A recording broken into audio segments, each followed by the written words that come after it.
Ha llegado el momento de escuchar la palabra de Dios. Un potente mensaje extraído de las Sagradas Escrituras. En la voz del pastor Carlos Hoyos. Y por supuesto, hoy tenemos la segunda parte relacionada a la resurrección. Tema hermoso. Usted recordará que estuvimos en el programa pasado Amén. hablando acerca de la resurrección desde la visión de Jesús, el concepto equivocado de los saduceos, las dos maneras de interpretar la ley, ¿cierto? Por los fariseos y los saduceos. Exactamente. Y la verdadera interpretación según Jesús, porque hay tres interpretaciones ahí. Amén. Lo que interpretan los fariseos, lo que interpretan los saduceos, y Jesús les dice, se habla de la resurrección cuando está dicho el Dios de Abraham, el Dios de Isaac y el Dios de Jacob. Eran tres posturas diferentes acerca de una temática que es trascendental. Y por eso, para entrar en materia, vamos a leer el capítulo 20, del verso 27 al 40. Amén. Sé que lo han leído, pero vamos a volverlo a leer. ¿Cómo es que usted dice cada vez que le encuentra una cosita? Claro, hay una particularidad en la Biblia. Yo siempre me sorprendo de ver cómo la Biblia, la palabra de Dios es viva. Amén. Anoche precisamente hablaba con alguien y me decía, es que es impresionante lo que uno encuentra en la Biblia. Así es. Y pues yo llevo ya 53 años leyéndola y no me canso. Amén. Yo la leo todos los días de la vida. Aleluya. Amén, amén. No hay un día en la vida que, o mejor dicho, difícilmente pasa por alto usted la pasa lectura. un día que yo no lea la Biblia. Amén. Difícilmente. Es que creo que es casi imposible. Y lo más tremendo es que cada que la leo encuentro el mensaje de Dios para mí. Amén. Y un texto que lo he leído muchas veces, vuelvo a leerlo y encuentro un mensaje nuevo. Gloria a Eso Dios. es lo más maravilloso. Amén, amén. Ojalá que hoy al leer esta porción, Vamos. verso 27 al 40, usted también encuentre un mensaje bien importante para su vida que contribuya con su crecimiento espiritual. Amén. Gloria a Dios. Vamos a entrar en materia. Dice la Escritura, llegando entonces algunos de los saduceos, los cuales niegan haber resurrección, le preguntaron, diciendo, Maestro, Moisés nos escribió, si el hermano de alguno muriere teniendo mujer y no dejare hijos, que su hermano se case con ella y levante descendencia a su hermano. Hubo pues 7 hermanos, y el primero tomó esposa y murió sin hijos. Y la tomó el segundo, el cual también murió sin hijos. La tomó el tercero, y así todos los 7, y murieron sin dejar descendencia. Finalmente murió también la mujer. En la resurrección, pues, ¿de cuál de ellos será mujer? Ya que los 7 la tuvieron por mujer. Entonces respondiendo Jesús les dijo, los hijos de este siglo se casan y se dan en casamiento, mas los que fueren tenidos por dignos de alcanzar aquel siglo y la resurrección de entre los muertos, ni se casan ni se dan en casamiento, porque no pueden ya más morir, pues son iguales a los ángeles y son hijos de Dios, al ser hijos de la resurrección. Pero en cuanto a los muertos que han de resucitar, aún Moisés enseñó en el pasaje de la zarza, cuando llamaba al Señor Dios de Abraham, Dios de Isaac y Dios de Jacob, porque Dios no es Dios de muertos, sino de vivos, pues para Él todos viven. Respondiendo algunos de los escribas dijeron, Maestro, bien has dicho, y no osaron en preguntarle nada más. Mientras usted leía, Señor Jesús, encontré una cosa que pues es muy diciente, y es que en la respuesta de Jesús, o mejor, en lo que estos señores le dicen a Jesús, hay algo que a veces la gente como que pasa inadvertida. El verso 32 dice, y finalmente murió también la mujer. O sea, murieron los 7 y también la mujer. Sí. me pareció interesante porque hay gente que vive como si no fueran a morir. Exactamente. Y resulta que la muerte es una ley. Sí, señor. Está escrito, está establecido para todos los hombres que mueran una sola vez. Por ahí hay un personaje que está invirtiendo cualquier cantidad de millones de dólares buscando la inmortalidad. Lo tremendo es que la muerte le va a llegar. Sí, se va a quedar en... Porque la muerte es una ley establecida por Dios a causa del pecado. Eso es lo que dice Sí, la Biblia. señor. La muerte La paga del pecado, el pecado entró por un hombre y por el pecado la muerte. Amén. Porque la paga del pecado es la muerte. Para ese fenómeno solo existe una solución y es la resurrección. Ujú. Y vale la pena pues detenernos aquí en esto de la resurrección, porque cuando uno mira las Escrituras descubre que el punto de partida del cristianismo radica en eso, en Amén. la resurrección Sí, señor. de Jesús. Sí. La Biblia dice, por ejemplo, en Romanos capítulo 6, somos sepultados con Cristo para muerte por el bautismo, a fin de que como Cristo murió y resucitó de entre los muertos por la gloria del Padre, nosotros andemos en vida nueva. Amén. Observe lo que está diciendo. Solo basta con detenernos a pensar, por ejemplo, lo que está escrito en el libro de Daniel, capítulo 12, donde encontramos de manera general la resurrección y pues el final de los resucitados, unos para vida eterna y otros para vergüenza y confusión perpetua, de lo cual habla Jesús en el Evangelio según San Juan capítulo 4. Ujú. Pero cuando uno va profundizando en el estudio, descubre que hay dos resurrecciones. Aclarando, por supuesto, que no debe de generarle confusión a los lectores de la Biblia las resurrecciones individuales que se dieron, Amén. porque tanto en el Antiguo Testamento como en los días de Jesús se dieron resurrecciones. Sí. Usted recordará el soldado que fue sepultado en el sepulcro donde habían puesto a Eliseo. Eliseo. Dice que al tener el contacto con la parte ósea de Eliseo, ha resucitado. Amén. La gente dice, ¿y qué pasó con él? ¿Qué pasó con Lázaro? ¿Qué pasó con el hijo de la viuda de Naín? Ujú. ¿Qué pasó con Dorcas? Sí. ¿Qué pasó con Eutico? La hija de... Bueno, de Jairo. la hija de Jairo. Jairo. Simple y llanamente volvieron a morir. Volvieron a morir porque esa es una ley y tienen que esperar la resurrección. La resurrección tiene sentido de satisfacción si la muerte me sorprende a mí siendo un cristiano. Amén. Si yo no soy un hombre que temo a Dios y amo a Dios, pues de verdad que sería mejor que ese día no llegara, ¿verdad? Sí. Porque lo que dice la Biblia es despertarán para vergüenza y confusión perpetua. Es importante, hermano, qué bueno que nosotros tratemos de profundizar en la temática porque es muy linda, además, que es la fuente, es el eje principal de nuestra fe.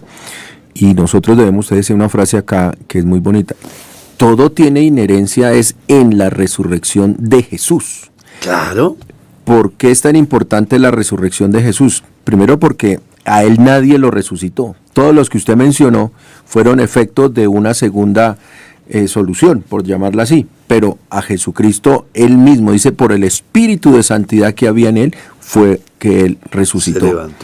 Se levantó entre los muertos. Entonces fíjese que es importante que nosotros entendamos que el único ser que de verdad gustó la muerte por nosotros, pero se resucitó a sí mismo, sin ayuda y sin intervención de nadie, ni de un tercero, ni de un segundo, ni de nada, es Jesucristo. Porque esto es importante que usted lo mire así, porque la gente a veces escucha cosas, hermano Carlos, y dice es que por allí también resucitó y al final resultan haciendo una cantidad de cosas dogmáticas. Pero aquí lo importante es que lo que nosotros estamos hablando, que aquí la trascendencia de verdad y la importancia para el mundo, no solamente para el pueblo cristiano. Para nosotros es una claridad que la hemos recibido gracias al Señor, pero para todo el mundo, sí, la resurrección de Jesucristo es algo fascinante, verdadero y que tiene implicaciones para bien o para mal. Claro, que además es materia de controversia. Sí, señor.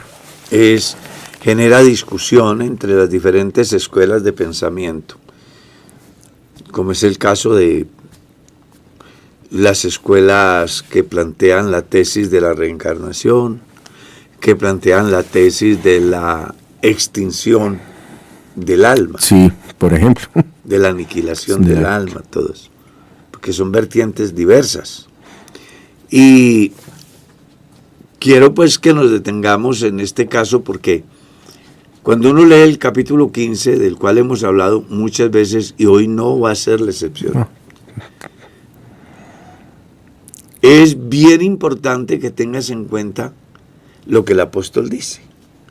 Si hay tantos testigos de que la resurrección de Jesús es una realidad, ¿por qué quieren ocultarla? ¿Por qué quieren negarla? Y luego plantea una tesis importante. Dice, vea, el punto de partida del cristianismo, la razón del cristianismo es la muerte y la resurrección de Cristo. Si eso no se dio, dice, van en nuestra fe. Y van en nuestra predicación. Sí.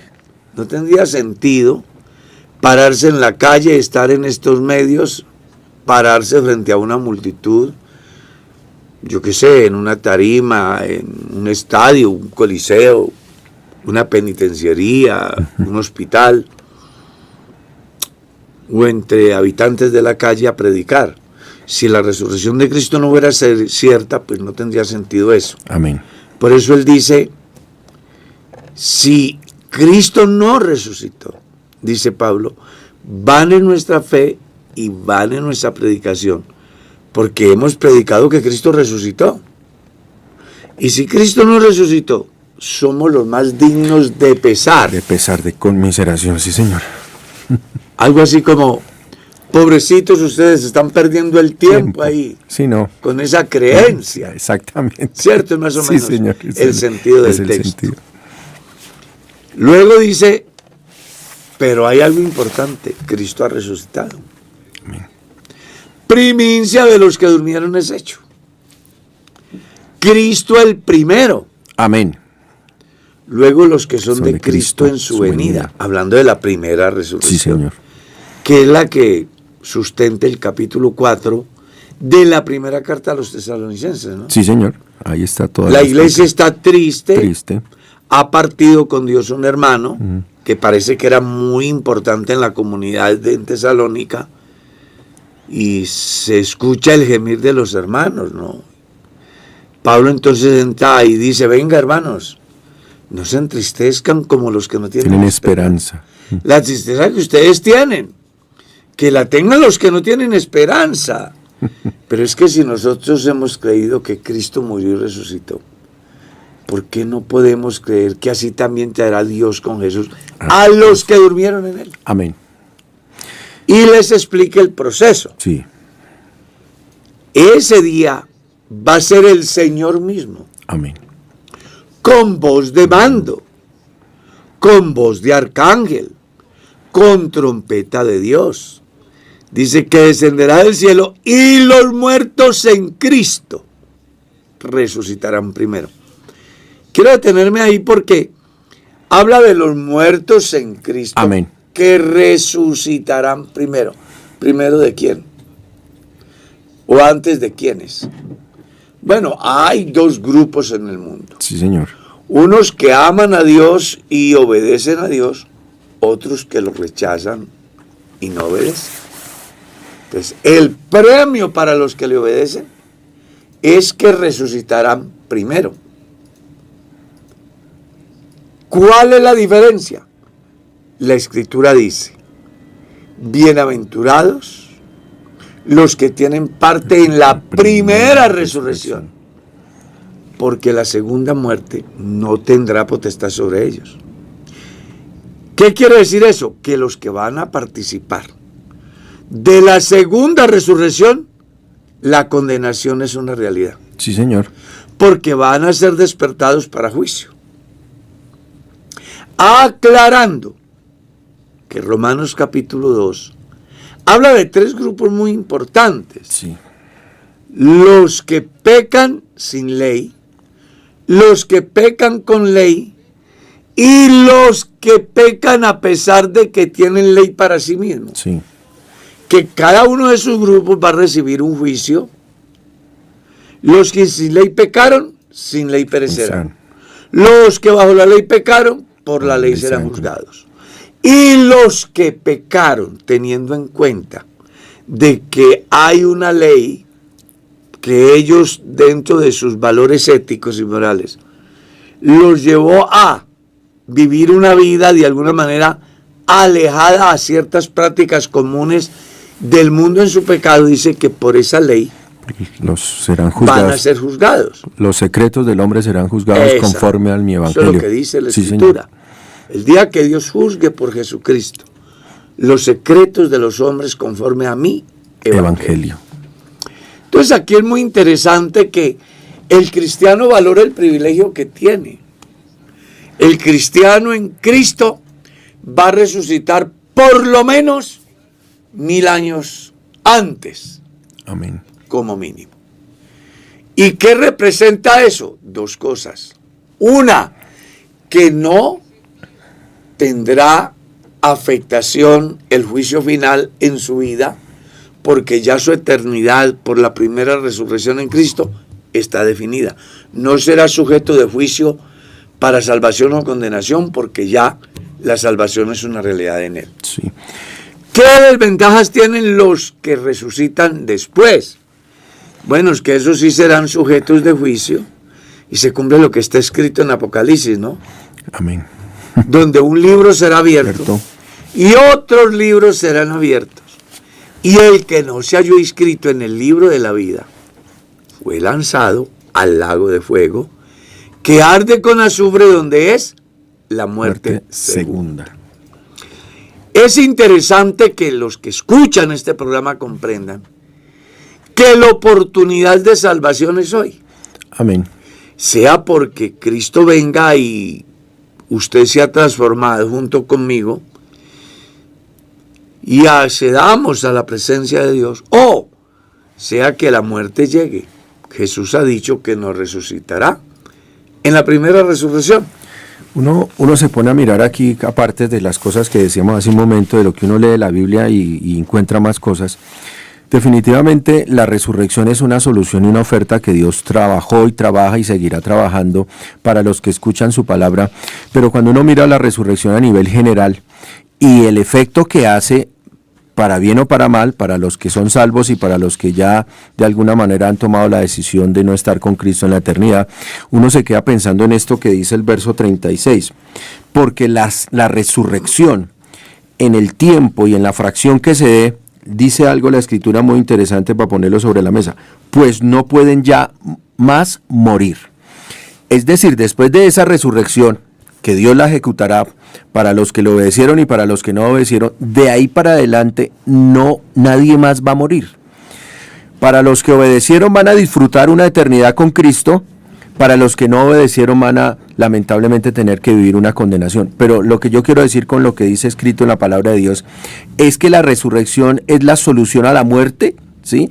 Para que usted confronte las realidades que vivió antes de morir, sea con Dios o sea sin Dios, pero al final la muerte no va a ser la que defina su estadía en la eternidad, sino que como la Biblia dice que ya no pueden morir, o sea, Dios va a resucitar a toda la humanidad, ya no pueden morir, tienen que confrontar una realidad, a favor o en contra.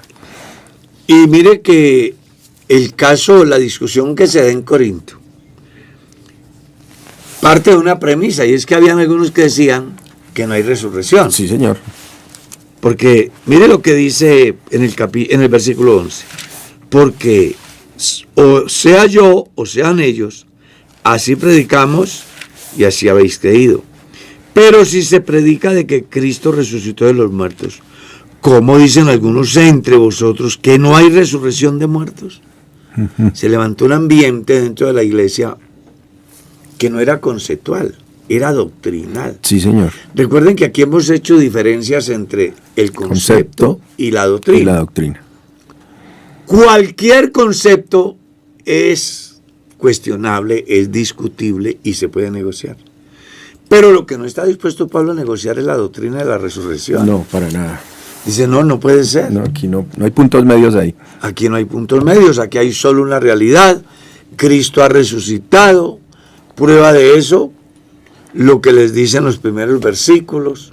Cristo murió conforme a las Escrituras, Cristo resucitó conforme a las Escrituras, y aparte de eso, hay testigos, como los apóstoles, como más de 500 hermanos, como Pedro, ¿cierto?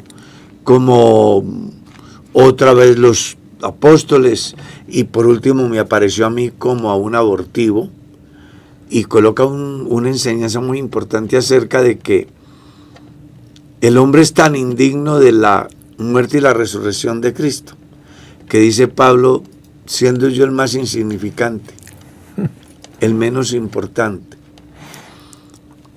para hacer ver la grandeza del amor de Dios a favor del pecador, y para generar conciencia entre los corintios y hoy en el cristianismo, que la resurrección debe de ser algo que no se puede discutir bajo el concepto o la premura de conceptos. Porque al final, como hemos dicho, cualquier concepto es discutible, las doctrinas son y punto. Inamovibles y punto. Sí, señor. Discutamos cuántos años tiene el mundo de creado. Hay varios conceptos. Discutamos el proceso de la fotosíntesis. Hay varios conceptos. Discutamos la creación la creación. Hay varios conceptos. Pero cuando se trata de la doctrina es incuestionable. Nadie puede pensar que Dios es un concepto. Dios es una realidad. Nadie puede cuestionar que la obra justificadora de Cristo es conceptual. No, es una realidad. Amén. Que el perdón de pecados en Cristo es una realidad, no es un concepto. Que la doctrina del Espíritu Santo no es un concepto, es una doctrina, es una realidad. Que el bautismo no es si a mí me parece, no, es una realidad. Que el arrepentimiento no es un concepto, es una realidad. O sea, las doctrinas que son bíblicas, como dice el hermano Mauricio, son inamovibles. Y en este caso, la resurrección no se puede negociar. Y es que es importante la temática, hermano, porque fíjese que desde entonces, hermano, el tema y la palabra y lo que significa y su resultado, pues siempre se ha puesto en entredicho, ¿no? Inclusive porque estamos hablando aquí de los corintios que supuestamente conocían, sabían y habían tenido experiencias de este orden, pero estaban poniendo en tela de juicio la existencia de Dios. Claro, es que hay un problema cuando las iglesias crecen. Pues ya usted leyó la parábola de la semilla de mostaza, ¿no? Uh-huh. Sí. Es una semilla muy pequeña, pero cuando crece, pues hay cosas que la afean. Sí. Vienen las aves del cielo y hacen nido. Uh-huh.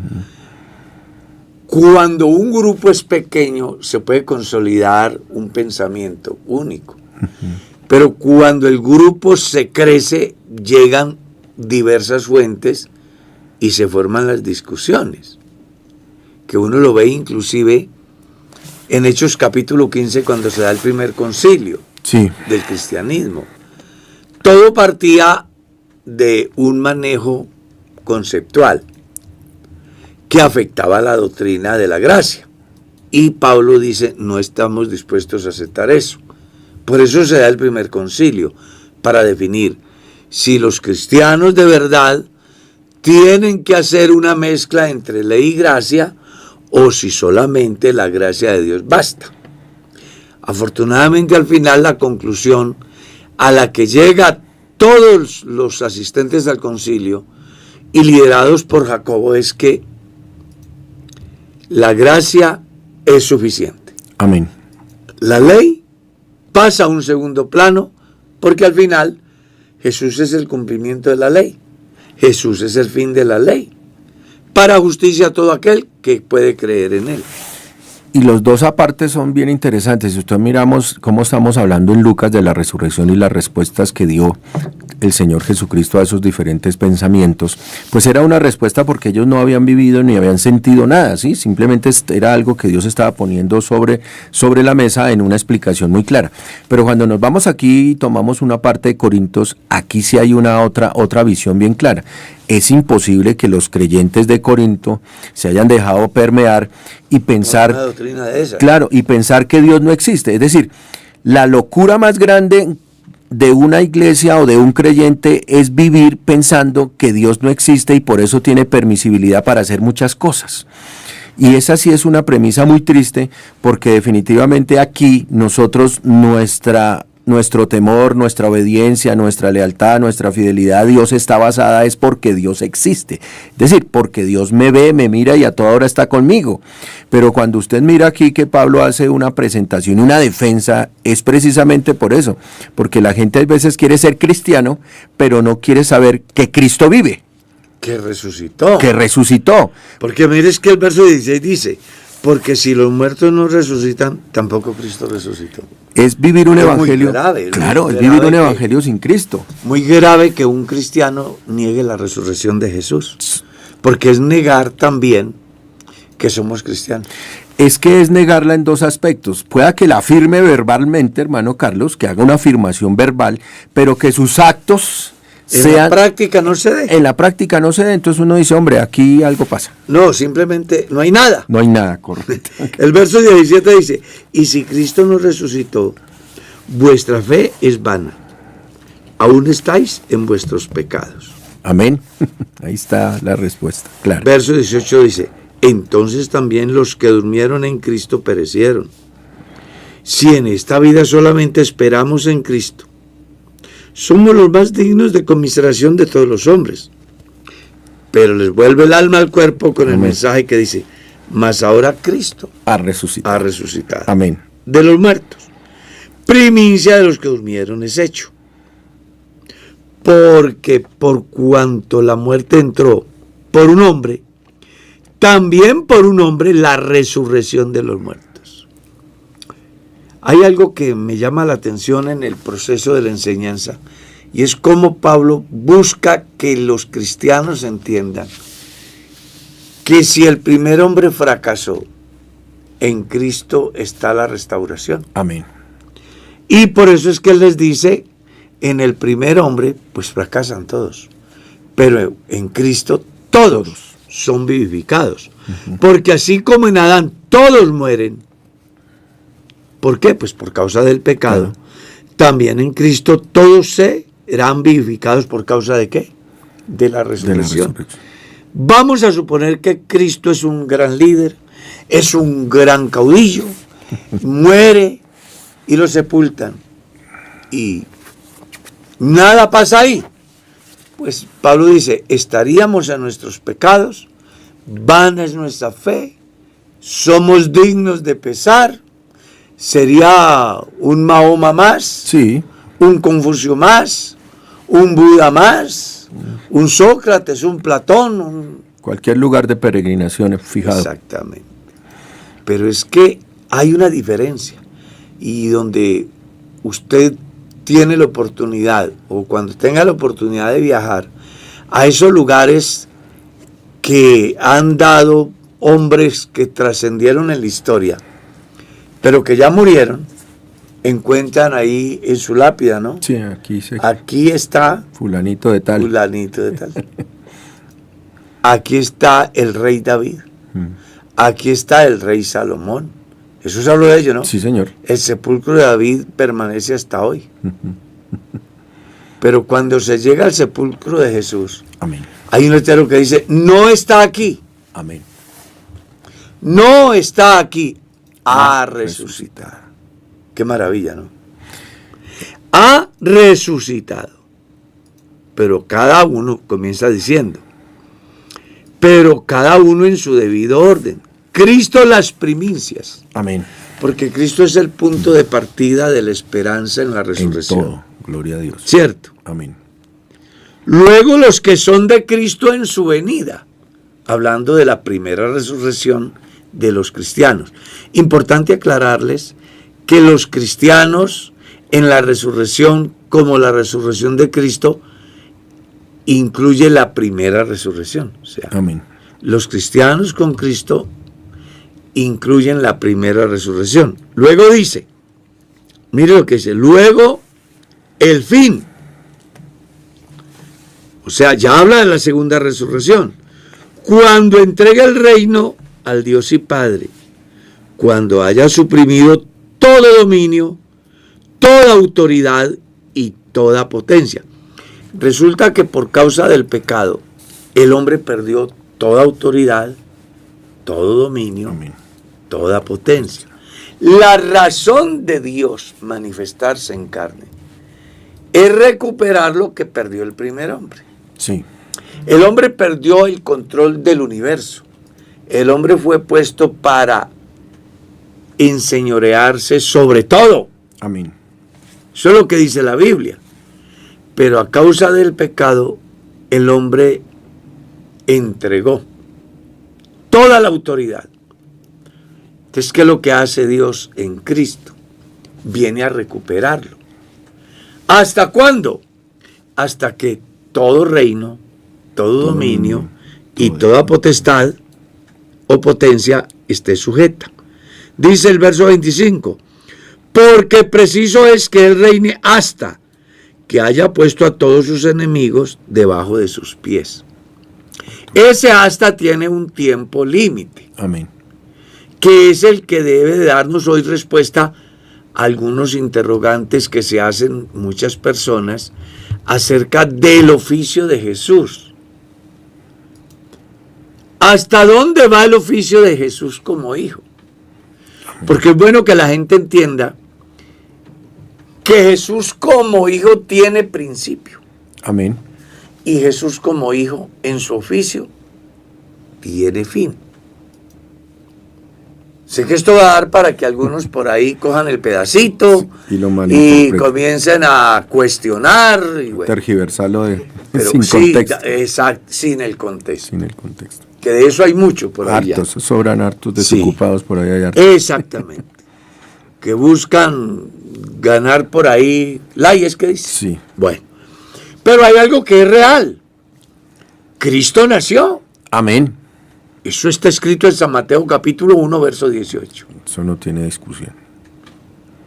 Y Jesucristo en la condición de hijo tiene un campo de acción o un tiempo de acción Sí. que comienza con su ministerio. ¿Cierto? Cierto. Y va a terminar cuando todas las cosas las haya sometido bajo sus pies. Amén. Cuando eso suceda, que todo reino, todo dominio y toda potencia le estén sujetas a Él en la condición de hijo desaparece como hijo para asumir la naturaleza del principio. ¿Qué es lo que está diciendo? Cuando todas las cosas le estén sujetas, el hijo mismo se sujetará al que le sujetó a él todas las cosas, para que Dios sea todo en todos. El lapso de tiempo donde Jesús se desempeña como hijo, es importante que la gente lo entienda, que es en razón a la salvación de los hijos. Amén. Y en esa condición llegar a ser nuestro hermano. Y en la condición de hermano hacer posible la redención. Amén. Porque recuerde que solo Dios salva y un hermano nos redime. Sí. Y como no había hermano que nos pudiera redimir, entonces ¿qué es lo que hace Dios? Toma nuestra naturaleza humana, Amén. se vuelve nuestro hermano y paga el precio de sus hermanos, que no tenía precio. Amén. Porque la vida del hombre no tiene precio. La redención del hombre no tiene precio. Entonces se tenía que pagar con algo que no tuviera precio. ¿Y qué es lo que no tenía precio? Así. La vida de Jesús. Amén, amén. En ese orden de ideas es que Jesús aparece como hijo, para estando en la condición de hijo, llegar a ser nuestro hermano. Capítulo 2 de la carta a los Hebreos, el verso 14, dice, por cuanto los hijos participaron de carne y sangre, él también participó de lo mismo, para poder destruir por medio de la muerte al que tenía el imperio de la muerte. Esto es a saber, el diablo. Sí. Resulta que el imperio de la muerte lo tenía el diablo porque el hombre le había entregado el poder de manera voluntaria. Sí, eso no hubo ahí.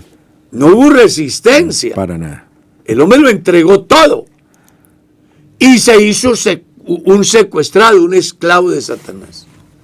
Entonces lo que hace Dios al manifestarse en carne es rescatarnos a nosotros de esa prisión. Amén. Para que se cumpla la enseñanza de Jesús en el Evangelio, ¿no? Dice, cuando hay un tesoro en una casa y un hombre fuerte lo cuida, el tesoro está asegurado. A menos que venga uno más fuerte. Que venga uno más fuerte que el hombre fuerte y ate al hombre fuerte. Abra la puerta y rescate el tesoro. Amén, amén.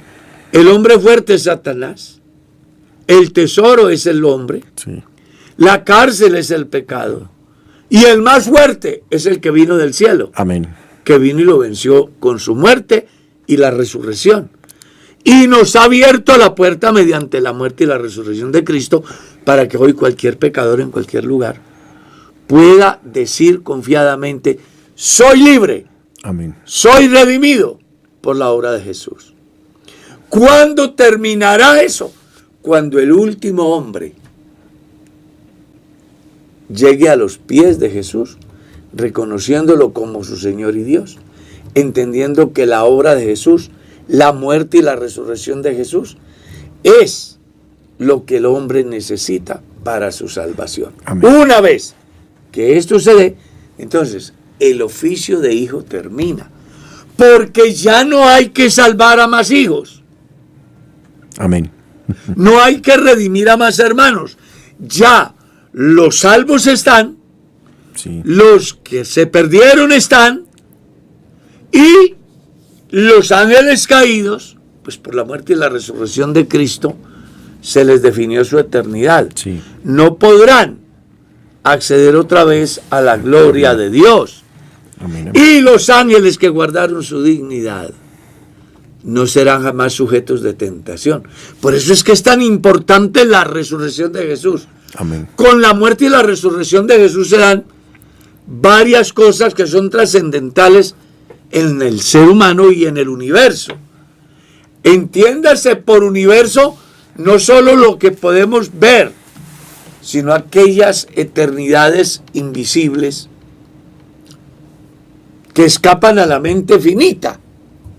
Me refiero, con la muerte y la resurrección de Cristo, los ángeles que no siguieron la sedición de ese ángel perverso, tienen garantizada Amén. la felicidad eterna en Dios y con Dios. Amén, amén.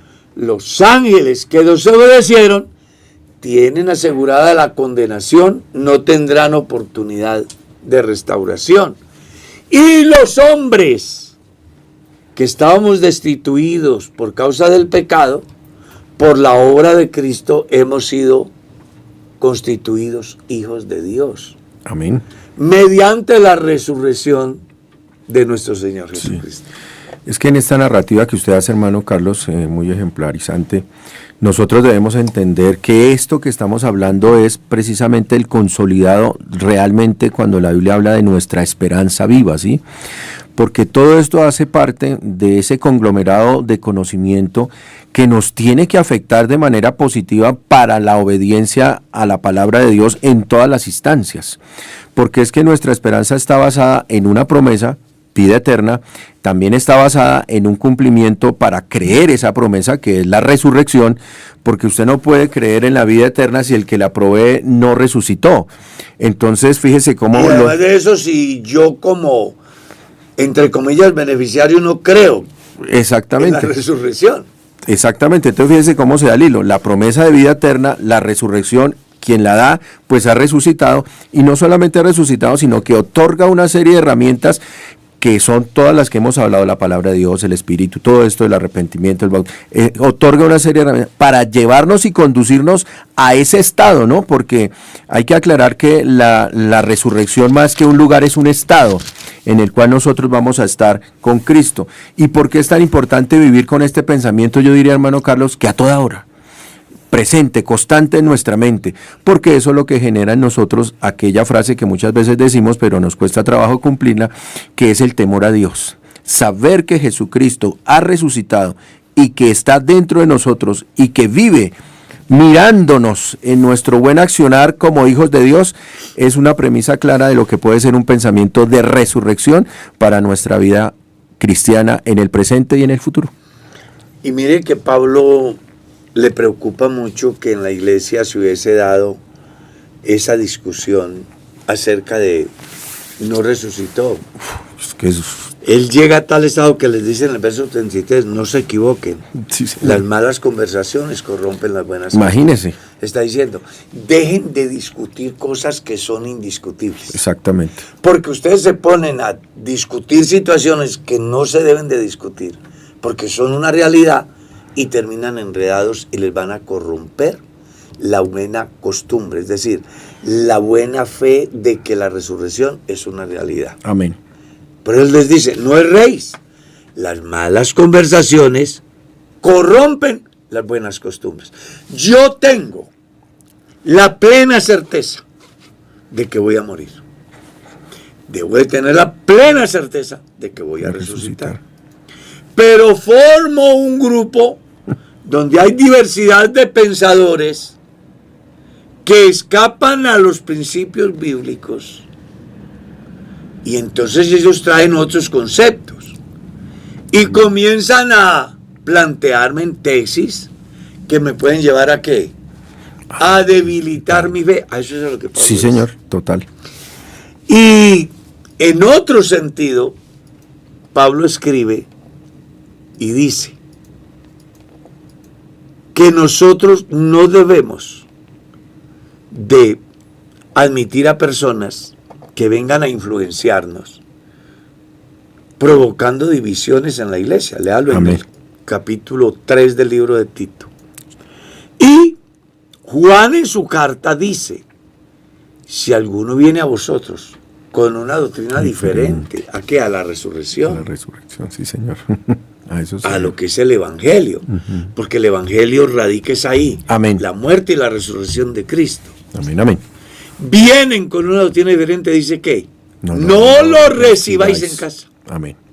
Ni le digáis bienvenido. Porque ¿qué generaba eso? Vanas conversaciones que corrompen las buenas costumbres.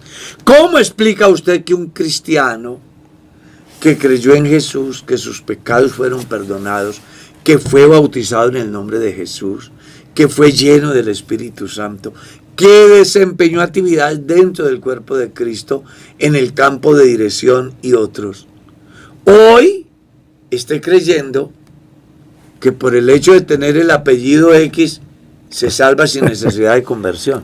Las vanas conversaciones. ¿Cómo explica usted que una persona que ayer abrazó un Señor, una fe, un bautismo, hoy esté diciendo que son dos o que son tres? ¿Cómo explicar que alguien que ayer estuvo exponiendo la palabra con unción, con autoridad y viendo resultados por la predicación, hoy sea maquiavélico? Que justifique la violencia inclusive para alcanzar lo que quiere. Bueno, eso se dio por las malas conversaciones que le han corrompido sus buenas costumbres. Es verdad. Así que aquí necesitamos cerrar filas en torno a la doctrina, ser sanos en la doctrina. Pablo habló de ello cuando escribe, vendrán tiempos peligrosos. Amén. Y comienza a describir en qué radican esos tiempos peligrosos. En los falsos maestros. En los falsos maestros, sí, señor. Que vienen a enseñar doctrinas erróneas que pervierten el evangelio, que corrompen las buenas costumbres, como le pasó a Emineo y Fileto, ¿recuerdas? Que se apartaron de la verdad, Sí. diciendo que la resurrección Ya es sé. cosa del pasado. Ya se ve afectado. Sí. Y que en el capítulo 6, escribiendo Pablo a Timoteo, les dice, evite esas cuestiones, porque esas discusiones para nada son provechosas. Lo único que hacen es generar tropiezo en contra de la doctrina de Cristo. Los nicolaitas, ¿no, hermano? Claro. Entonces aquí vale la pena que los creyentes entendamos que lo sano es creer a Dios como dice la La Escritura. escritura. Lo leímos acá.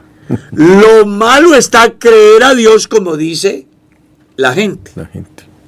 Porque la gente tiene permeada la mente por corrientes diversas que dejan mucho que desear.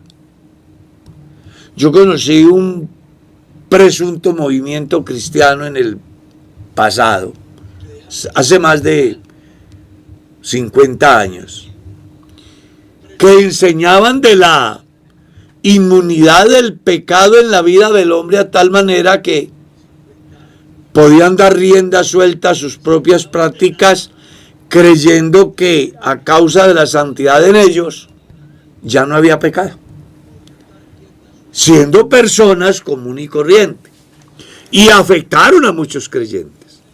Nosotros necesitamos que el creyente deje de creer como dice el teólogo, como dice el filósofo, como dice el líder de turno. Nosotros necesitamos que la gente crea a Dios como dice la Escritura. ¿Cómo dice la Escritura? Que es necesario que el hombre se arrepienta. No le ponga vueltas a eso. Eso no tiene. Que es necesario que sea bautizado en el nombre de Jesucristo. No le ponga vueltas. Que necesita ser lleno del Espíritu Santo. No le ponga vueltas. Que la resurrección no es una realidad. Eso es la verdad. Que el arrebatamiento de la iglesia es una realidad. Eso es la verdad. Que hay que perdonar. Esa es la verdad. Que hay que amar. Así está escrito. Yo no sé por qué la gente saca una cantidad de interpretaciones y conjeturas e hipótesis tratando de desvirtuar el mensaje central, Amén. que es la sana doctrina, que es la estructura, es la columna vertebral del cristianismo. Amén, amén. Hay que ser sanos en la doctrina. Creo que una iglesia sana en la doctrina no es una iglesia manipulable. Qué bueno. Gloria a Dios. Una iglesia sana en la doctrina no es una iglesia fácil de influenciarla de manera negativa. No anda en las emociones, anda en el conocimiento claro de Dios. Exactamente. Yo conozco cristianos que se dejan llevar de sueños, visiones, revelaciones y presuntas profecías, pero no ven como dice la Escritura. Así es. Aquí el llamado es a que la gente crea como dice la Escritura. El tiempo se fue, pero déjeme decir algo. Mañana es la gran radiotón, Sí. donde vamos a acudir a la voluntad y generosidad de quienes nos ven y nos escuchan, para que nos regalen un granito de arena. Quiero agradecer a las personas que nos han enviado 10,000 pesitos, 20,000 pesitos, 50,000, 100,000. Agradecer a unos hermanos en Chile que nos enviaron una ofrenda, a una pareja que se va a bautizar que está en Bolivia, que nos han mandado una ofrenda muy generosa, a unos hermanos en Bucaramanga que han madrugado hoy a hacer un aporte también para comprar el equipo que tenemos que comprar. Mañana vamos a estar aquí en esa radiotón, esperamos reunir los recursos y una vez que los tengamos, vamos a ir a comprar los equipos, les vamos a tomar fotos, los vamos a mostrar aquí para que usted se dé cuenta. Si vale más, les diremos que costó más. Si vale menos, si hubo un excedente, les diremos que este excedente y lo vamos a invertir en alguna otra cosa que se requiera aquí en el medio de radio y televisión. Amén. Porque la idea es que las personas se den cuenta que lo que aquí hacemos es transparente. Pero los motivos para que nos desbordemos en generosidad y saquemos adelante este proyecto que contribuye con el bienestar espiritual de los cristianos en Colombia y en el mundo. No tenemos otro patrocinador, sino Dios y cada uno de los que de buena voluntad pueden ayudarnos. Nos vamos. Amén, hermano Carlos, no, perfecta. Hoy la palabra, como siempre, la escritura abierta y enriqueciéndonos a todos y colocando esos puntos bien interesantes para que nosotros aprendamos a vivir con un Jesucristo resucitado.